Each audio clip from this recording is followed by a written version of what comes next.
Hello, and welcome back to Coin Lady channel. Now that the SEC versus Ripple trials have resolved, and XRP is the only large cap coin on the entire darn planet with legal certainty, does anything seem odd to you? Is your gut telling you that something isn't quite right? Have you noticed that those in authority have been unusually quiet concerning crypto and our community as a whole? It's true that Gary Gensler has been OING and falling all over himself because he's at a loss for words in the face of the SEC's crushing defeat. So you have that there is some resistance to overcome. You have to admit, it's a bit flaccid. But he does have some of that. Aside from that, though, where are all the politicians? We are all anti-crypto politicians in this government, and we are yelling. Away from us. Because, if anything, we're witnessing the exact reverse, I can assure you of that. Politicians are voicing their approval of this, giving us a glimmer of optimism that maybe, just maybe, we'll have some leadership in Congress who will actually do something about this. Ideally, in the not-too-distant future. Isn't there anything odd about that? Do you have any idea why? Don't get me wrong, though. Those knuckle-dragging, mouth-breathing troglodytes out there, like that nasty Bitcoin maxi, are so uneducated that they need help putting on their own clothes in the morning. For their safety, we're wearing shoes with Velcro closures. They protect their heads like they really are in the field. Angry, that's what they are. They have gone completely insane. They are at a loss as to how to deal with this. All they do is yell and make no sense at all. That's settled then. But no one in authority seems to be doing anything about it. Yesterday, I released a video in which I hinted at the desire to discuss this same topic. I felt compelled to bring this up because it was brought to my attention by a prominent figure in the crypto law community, Attorney James Murphy. Interestingly, Attorney Deaton seemed to agree with it anyway after I posted my video, and he elaborated on the topic. Not that I think it's because I brought it up in the video, but it just so happens that after I posted my video, Attorney Deaton noticed the same thing I did and had, but to opine on regarding that, so I thought I'd share that with you in this video. But before I go any further, I should make it clear that I have no support of any kind, either financially or legally. I am not qualified to give you financial or legal counsel. And remember, you should never use anything I say as a reason to buy or sell something. I'm merely a hobbyist who finds some amusement in posting films to YouTube on various crypto-related topics. Do any of you guys keep up with the news? Right. Congressman Torres, here's one from the tomb that was discovered yesterday. Ripple's CEO pleads with the SEC chairman to stop his anti-crypto campaign. As far as I can tell, the coincidence that Congressman Richie Torres shares a last name with the touring company is entirely coincidental. Annalisa Tourism, the judge in the SEC versus Ripple case, is not related to you. But Judge and Congressman Richie Torres's brother sent this letter, and I wrote a lengthy response that concludes with some glee. You should check out the video, I found it to be quite entertaining. See, he wrote something to Gensler that he didn't have to write, but it was written in such a way as to imply, how you gonna act with it? In addition, I found that was incredibly entertaining to me. Another headline has been made. This article may be old, but it still has relevant information. A U.S. congressman celebrates a victory in the Ripple case and criticizes the SEC's enforcement of its regulations. That's the lawmaker in question, so props where they're due. When compared to the previous administration, the current one's stance on crypto is much more extreme. Still, it's important to give credit where it's due. This lawmaker is a Democrat, and praise where it's due, he deserves it. I'm overjoyed to see this happen for me. It's not a question of which political side you're on. In all honesty, I couldn't care less. This station does not focus on politics. Still, the answer is yes. This administration may be anti-crypto at the moment, but that doesn't mean every Democrat feels the same way. So, it's great to give credit where it's due. This is the Meta Lawman's take on things. That's his Twitter handle over here. Hello, I'm James Murphy, an attorney. And his thoughts on the matter are as follows. And in this sense, it's absolutely incredible how everything has to fall into place at the exact right time.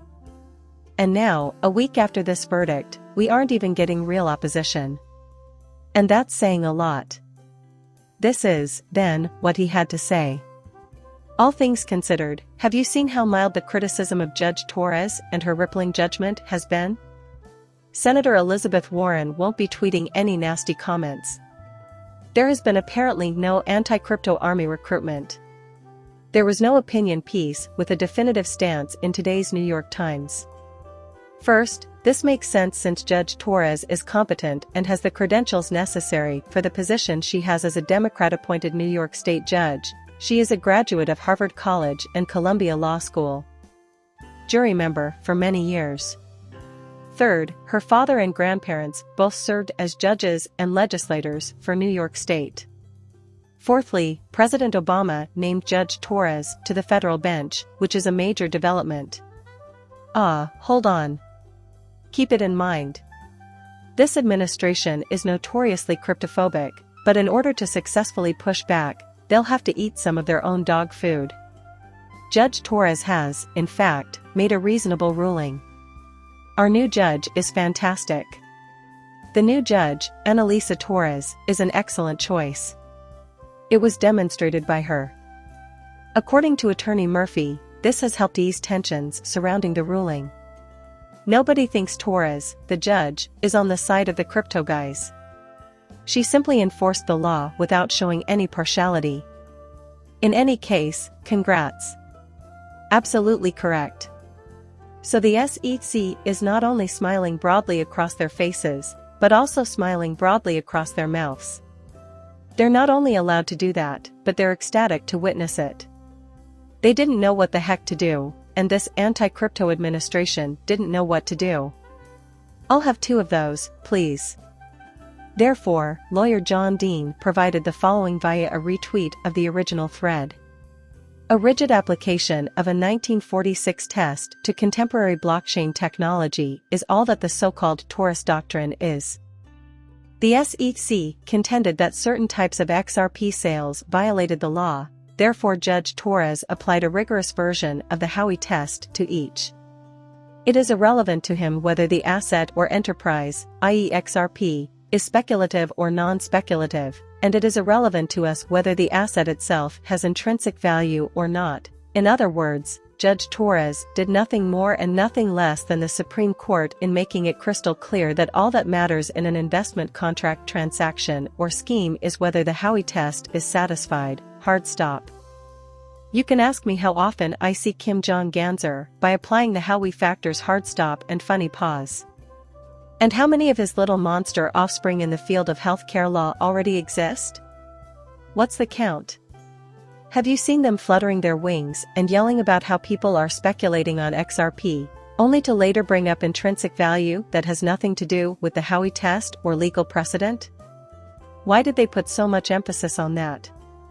The reason for this is that they were attempting to make a significant modification to the law without the consent of Congress. Obviously, it wasn't limited to only Tors. It was a huge overreach, and they got their asses handed to them.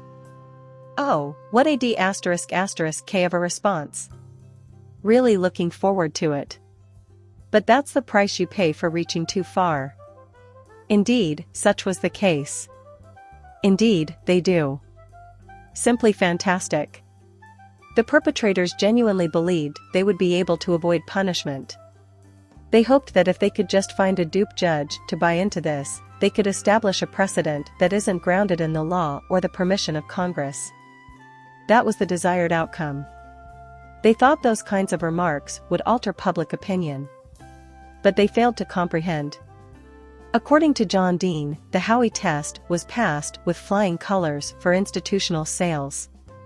Exchange-based programmatic sales did not pass with flying colors. The Howey test does not require the judge to consider the level of sophistication of the purchasers in any way. And after a judge applies the Howey considerations, there's nothing in the test to tell them to check that their decision squares with the policy goals of the Securities Act of 1934.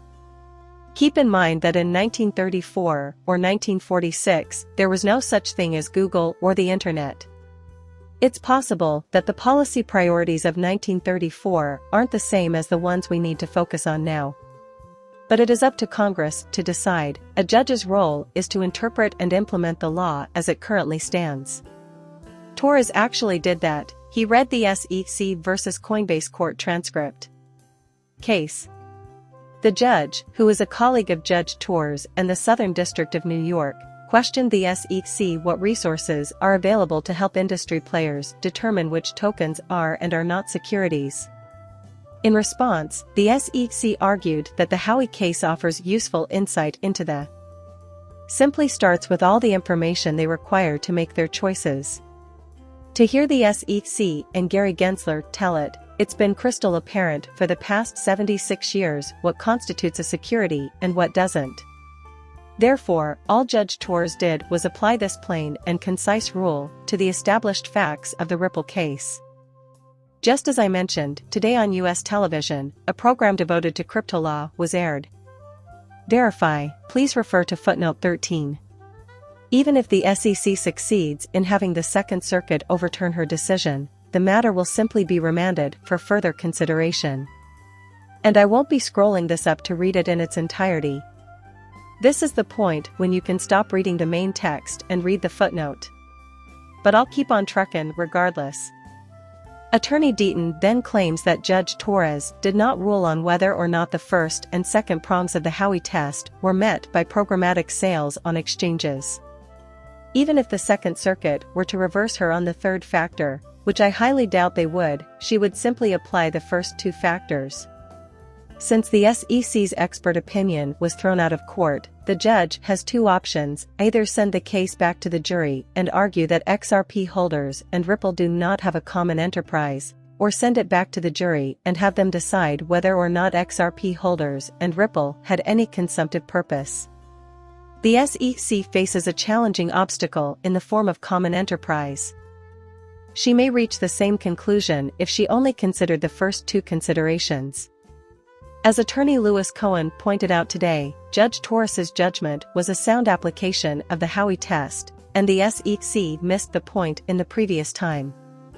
Yes, and it's part of a chain of coincidences. The SEC was also clearly erroneous on the underlying merits. And I'm relieved that we won't have to go through the appeals process to have that proven. There could be some, and I'm not saying they're completely wrong. However, this may not be necessary if we consider that the correct rule is already present in our current context. Generally speaking. Most importantly, we established that XRP is not a security. That's why it occurred. That judge was also appointed by Obama, by the way. Wow. That's why you've been given tasks to complete. Would you have expected there not to be after such a landmark decision? Surely there would have been a great deal of noise, no? Sure, rattlesnakes and a drought. Maybe we wouldn't have gotten this verdict if Obama weren't in office. Because if you look back far enough, that is what caused this situation. I mean, come on, she finished the assignment. She was merely following the rules. She never formed her own conclusion about what she would have preferred to occur. What she actually said was, here is the law, used it in a practical context. What you hope for from a judge. That's very lovely. Excellent work. How fortunate we are to have Judge Annalisa Torres on our side. In this context, she is superb. It's possible we lucked out and got that judge assigned to the library case. Oh, man. To which I would have replied, well, see, you guys have another 3 to 5 years, because we're gonna have some appeals. But instead of that, we got everything we'd hoped for and more. This is the coolest thing ever. Anyway, I thought I'd tell you about it because I find the subject fascinating. Then, Attorney Deaton did an excellent job explaining why Judge Torres made her decision. And I think that helps clarify why, even if there is an appeal, it's not likely to change anything that's not in the SEC's favor. The decision will have a chilling effect since it will become binding precedent once it reaches the appeal level. So since I'm not a professional financial advisor, you shouldn't use my advice to make any investments or trades. Right? Please like and subscribe my channel. See you later, bye.